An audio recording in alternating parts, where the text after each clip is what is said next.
검사들이라고 하는 게 소위 법꾸라지들의 대표적인 모습인 거죠. 예를 들어서 고발 사주의 의혹이 드러난 뒤에 일사불란했던 검사들의 증거인멸. 간단히 말하면 그런 거예요. 증거 없으면 우리는 무죄야. 싹 없애버리는 거죠. 그 대표적인 게 한동훈의 아이폰이잖아요. 텔레그램 탈퇴하고 삭제된 정보 복구를 방해하는 어플 설치하고 불기소 유서에서 확인된 행적들 이런 것들 막 그 짓을 했다고 공수처가 수사해 보니까 나온 거예요. 그러니까 우리나라 그 범죄자들한테 일종의 이제 격려를 하는 거죠. 너희들은 앞으로 범죄를 저질러도 처벌받지 않을 수 있는 이런 좋은 길들이 있단다. 이것은 다 합법이고 피의자의 권리니까 해도 된다 하고 이제 검사들이 직접 알려준 거예요. 절대 증거를 남기지 마라. 그러니까 이번에 오늘 청문회 같은 경우에도 그 한동훈의 딸의 그 자료들이 참 막 내린다고 하잖아요. 그러니까 한동훈이 이렇게 얘기하더라고요. 아, 내 딸이 그냥 스스로 내리는 걸 내가 뭐라 그러겠냐, 뭐 이렇게 얘기를 하더라고요. 참 좋은 거. 와, 진짜. 내가 괜한 거 얘기해서 또 마찬이 열받게 만든다. 아니, 그렇게 빠른 시간에 모든 매체에 기사를 다 내리게 하거나 하는 것은 그 애가 혼자 할 수 있는 건 아니라고 생각합니다. 팀이 움직이는 거죠, 사실. 네. 보통의 고등학생이라면 그러니까 지금 상황에서 그러니까 사회적 시선이 자신한테 집중되잖아요. 그러면은 친구한테 전화하는 것도 무서워요. 그렇죠. 그게 보통의 학생들입니다. 이게 보통 사람들이 이게 한번 잘못 그러니까 우연히 방송 나왔다가 댓글 달린 거 보고 엄청 충격받아가지고 병원 가서 상담받고 이렇게 하는데, 그러니까 이게 사회적으로 자신이 어떤 주목을 받고 있다는 그 느낌만으로도 엄청나게 위축되고 그 행동이 제약되는데 그 학생이 스스로 아마존에 연락해가지고 제품 다 내리고 뭐 언론사 연락해가지고 다 삭제했다고요? 그걸 어떻게 믿으라는 거예요, 그거를? 여기 저 피고발인한테 사생한테 공수처가 보낸 불기소 이유서가 총 37페이지예요, 이렇게. 불기소 이유서가. 그럼에도 기소를 못 해요. 이 법기술자. 그러니까 손준성은 지금 이제 불구속 기소가 된 상태고, 김웅은 그 당시 고위공직자가 아니었기 때문에 검찰로 이 사건을 이첩하는 거고, 윤석열하고 한동훈이 같은 경우는 지금 이제 무혐의 처분된 건데, 그 무혐의가 무죄란 뜻은 아니에요. 증거인멸을 완벽하게 만들어진 건데, 거기서 드러난 대표적인 것 중에 하나가 최강욱 의원에 대한 수사예요. 검찰이 이 사건 수사를 하다가 최강욱 의원에 대해서 무혐의를 처분하려고 했더니 윤석열이 시켰다는 거야. 수사 더 하라고. 그러니까 기소하라고 지시를 했다는 거죠. 이래도 되는 건가요? 사실 이거 하나만으로도 난리가 났었어야 되는데 네. 너무 조용하게 지나가는 겁니다. 그러니까 검찰 내부에서 저 윤석열의 지시를 군말 않고 이행했던 사람들이 지금 다 빛을 보고 있는 거예요. 저기에서 그러면 안 된다. 그러니까 일선 검사들의 수사 결과가 있는데 어떻게 일방적으로 그 기소를 할 수 있느냐라고 했던 사람들은 지금 다 찌그러져 있겠죠. 총장님은 기소하라는 의견이고 사건을 재검토해달라는 취지로 수사팀에 전달했다 이런 건데, 그러니까 다 아는 이야기지만 윤석열이 지긋지긋하게 싫어하는 사람 중 하나예요, 최강욱. 근데 오늘 민주당은 최강욱 의원의 그 짤짤이 발언 때문에 징계 한 해만 해서 또 나왔죠. 저는 진짜 이거 진짜 문제 제기해야 된다고 생각합니다. 왜냐하면 지금같이 오늘같이 특히 한동훈의 청문회가 있는 날, 이렇게 중요한 날에 민주당은 내부 때리기를 한 거예요. 대변인 나와가지고 최강욱 의원에 대한 짤짤이에 대해서 징계 윤리위원회 회부를 하고 조사를 시작하겠다, 이 얘기를 굳이 오늘 할 필요가 있습니까? 참 납득하기 힘듭니다, 진짜. 아니, 지금 나와서 장수가 나가서 지금 싸우고 있는 상황이잖아. 그러면은 열심히 이 사람이 싸울 수 있게끔 내부의 문제라도 하지 말라는 게 아니라 입이라도 닥치고 있던가. 그러니까 이게 우리 지금 이 논지하고 좀 벗어나는 이야기이긴 하지만, 그러니까 지금 현재 법원의 어떤 트렌드라는 게 성추행을 당했다고 주장하는 여성 피해자의 주장이 일관되면 사실로 인정해버리잖아요. 지금 민주당 분위기가 딱 그래요. 아니라고 하잖아요. 아니라고 하는데 사과했으니까 맞네. 이게 도대체 어느 나라 법입니까, 이게? 그게 한동훈이나 윤석열의 스킬이 아니야. 절대 사과하지 않아. 근데 그걸 민주당 지도부들이 그런 짓을 하고 있는 거 아닙니까? 그래서 저는 이번에 진짜 내부에서 색출해야 된다고 봐요. 이거를 누가 지금 이 시기에 지시를 했느냐. 이거 굉장히 중요한 일입니다. 하물며 오늘 청문회에서도 저쪽에서 계속 최강욱 의원 빼라고 그런 막 그 공격을 받았단 말이에요. 그런데 그런 시점에서 또 최강욱 의원한테 이렇게 뭐 징계 얘기를 하는 건 참 일부러 이렇게 나를 잡기도 어렵네요. 정말. 그러니까 오늘 청문회에서 조수진이 최강욱 의원 빼라고 했어요. 그럼 조수진은 누구의 얘기 아이디어를 받고 최강욱을 빼라고 했을까요? 저는 청문회 당사자라고 생각합니다. 그런데 그 와중에 이렇게 되면 사실 최강욱을 철통 보호해야 되는 게 민주당이 해야 될 일 아닌가요? 네. 근데 이 안에서 지금 도대체 누가 최강욱을 윤리위에 회부하고 조사를 시작하라고 오늘 이 날 월요일에 이야기를 한 거냐? 아무도 말하지 못하는 이름. 어쨌거나 국민의힘이 윤희숙을 챙기고 보호하는 것 좀 보세요. 예. 잘한다는 건 아니지만 그것에 한 2%만 좀 하자 이거야 좀. 그러니까 그렇다니까요. 쟤네들은 아이폰 비밀번호를 안 까면 유죄받지 않는다는 그 법 기술을 굳이 아이폰을 깔려고 하지 않으면서 덮어준 거예요. 사실은 한동훈 아이폰은 윤석열의 비리가 담겨 있는 거란 말이야. 근데 예를 들어 한동훈이가 청문회 때 뭐 딸 일기장을 압수해간 적이 없다고 조국 장관이 또 반박했잖아. 중학교 때 일기장인가는 딸이 항의해서 돌려줬는데 고등학교 때 일기장은 압수해갔다는 거예요. 조국 장관이 가장 잘 알지 그거는. 본인인데. 거짓말 하고 있는 거야 지금.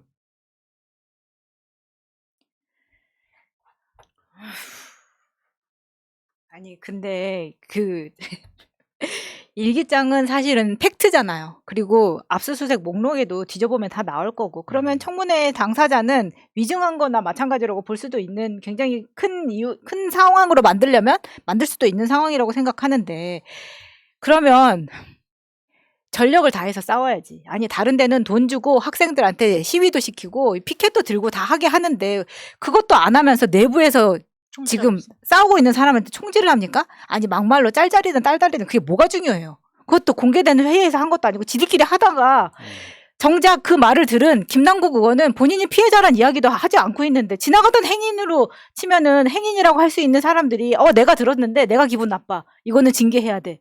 이게 도대체 누구냐고. 듣고 보니 다 맞는 말이네요. 지나가는 행인이 갑자기 끼어들어가지고 어떻게 그런 말을 할 수가 있냐고 이렇게 한 거잖아. 그러니까. 근데 민주당의 정치인들 중에 보좌관들 중에 똥파리 꽤 있습니다. 많습니다. 그건 내가 알고 있지.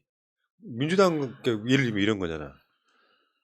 민주당 정치인들 예를 들면 오늘 성남시장 후보 인터뷰 같은 경우는 성남 뺏길 수 없는 곳이니까 해 일단은. 근데 인터뷰 보니까 사람 괜찮더라고. 근데 거기는 또 어떻게 저 사람이 와서 성남시장 후보가 될 수 있냐고 비판하는 사람들이 있죠. 정반대로요. 민주당 국회의원들 보좌관들이나 이런 사람들 보면은 여러분 상상을 초월하게 똥파리들 많아요. 근데 그런 사람들 때문에 오히려 정치인이 싫어지는 경우가 엄청 많아요. 예를 들면 약속된 인터뷰도 똥파리들이 작업해가지고 못하게 만드는 경우도 꽤 많아요. 지나가 보니까 그래.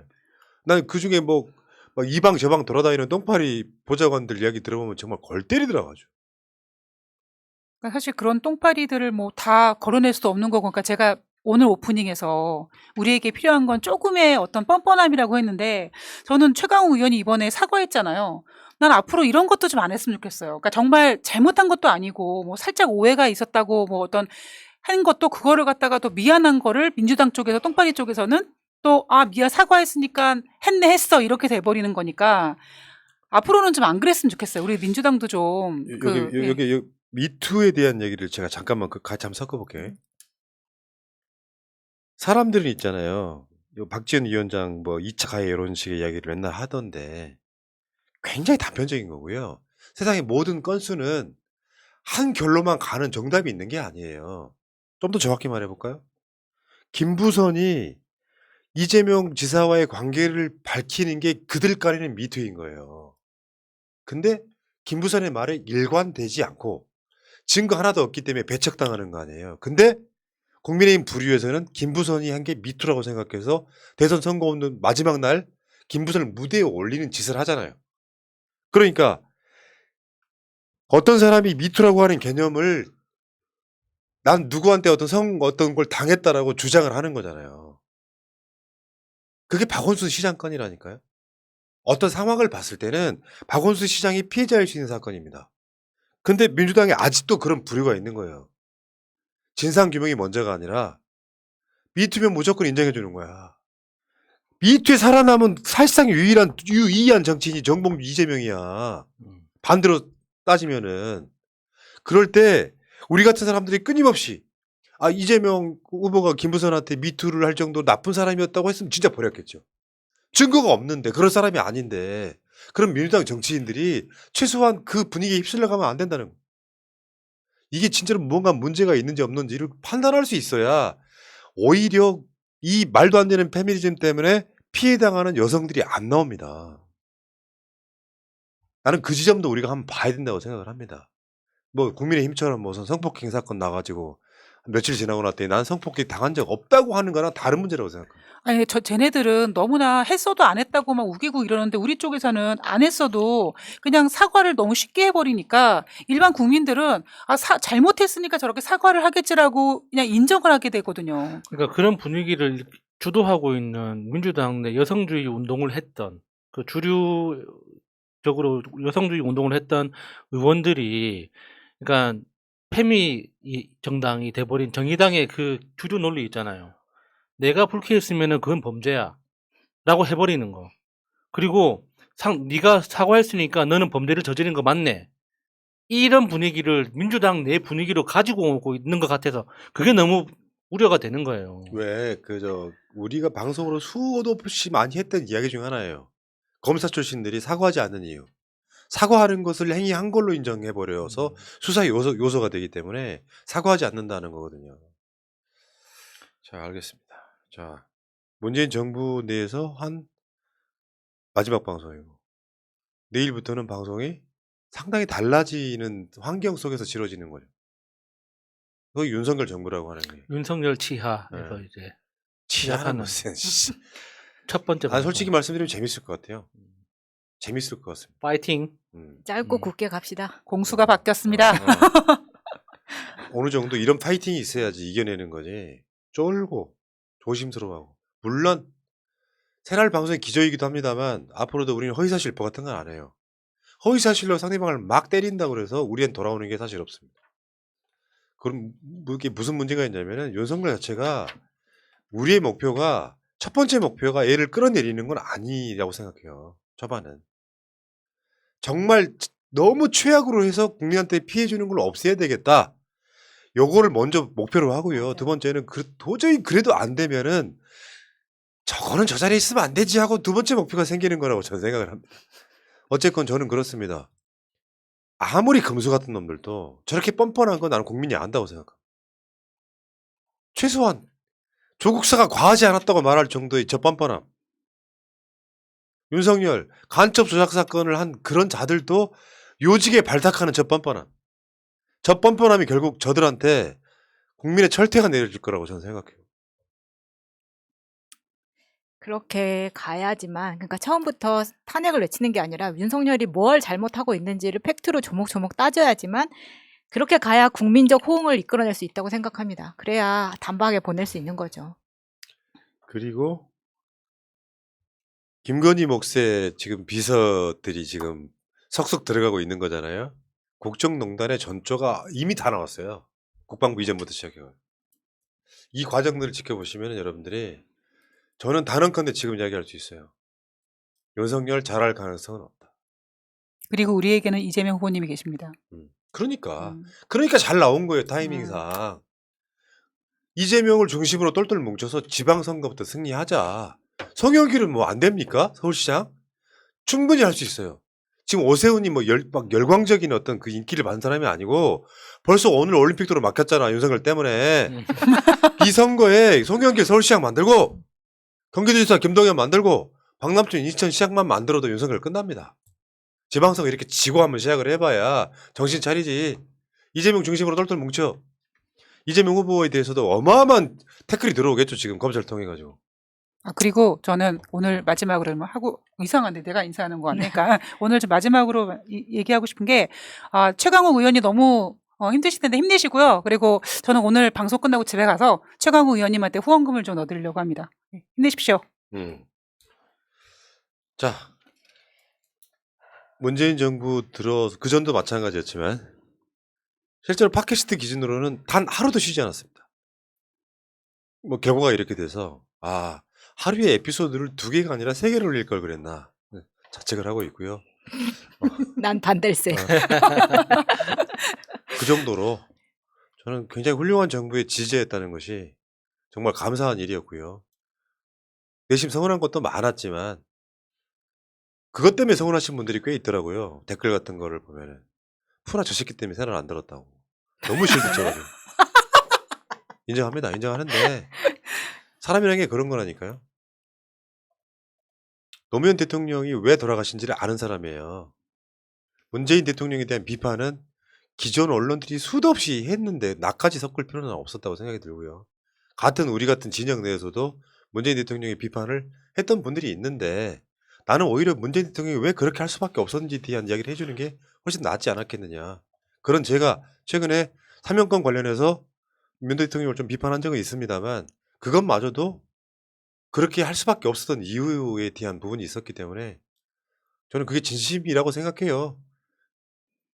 이재명 후보가 나중에 대통령이 되거나 했을 때도 저는 잘할 것이 예정돼 있는 사람들은 정말 치명적인 게 아니면 비판을 할 거예요. 그게 진영 방송이 난 의미라고 생각해요. 그리고 이제 이게 그런 논쟁들이 되는 거죠. 비판하면 안 되냐 논쟁이라는 게 있는 건데 비판이 아니라 악의적으로 비난을 하는 세력들이 있기 때문에 아직은 대한민국 사회에서 전 진영 방송이 필요하다고 생각합니다. 그리고 윤석열한테 대해서는 저는 이런 말씀 드리고 싶어요. 진짜 잘하는 거 있으면 칭찬할 거예요. 진짜 잘하는 게 있으면 여러분들은 윤석열을 칭찬할 거예요라고 지금 그것만 갖고 뭔가 악의적으로 공격하실 수 있는데 진짜 잘하는 게 있으면 칭찬할 겁니다. 아유 못하겠네. 호나님 너 질문이 하나 있어요. 제가 최강욱 의원님한테 후원하겠다고 했더니 최강욱 의원님 후원 계좌가 다 찼다고 하는데 생각해보니까 우리 방송 이야기했다 그 이야기. 그래요? 그러면 정청래 의원이 최강호 다 찼다고 부러워했잖아요. 그러면 어떻게 차선으로 그 돈은 정승현한테 보내면 되지. 그러면 되겠네요. 네. 네. 저번에 좀 윤석열 지지자가 뭔가 와가지고 왜 이 방송을 이렇게 치우치게 하냐 그래서 내가 했단 말이에요. 윤석열이 잘하는 게 뭐냐고. 말 못하죠. 아니. 조국 장관이 무슨 잘못을 했는지 물어봐도 모르는 사람들이에요. 이미지만 갖고 있는 거죠. 자, 문재인 정부 마지막까지 방송 끝내놓고요. 자, 윤석열 정권에서 뵙도록 하겠습니다. 우리는 하나도 달라지는 게 없어요. 사실 대통령이 누구냐가 우리랑 뭔 상관이야 지금 이 상황. 그렇죠. 하던 대로 하면 되는 거지. 올라가겠습니다. 고맙습니다. 감사합니다. 고맙습니다.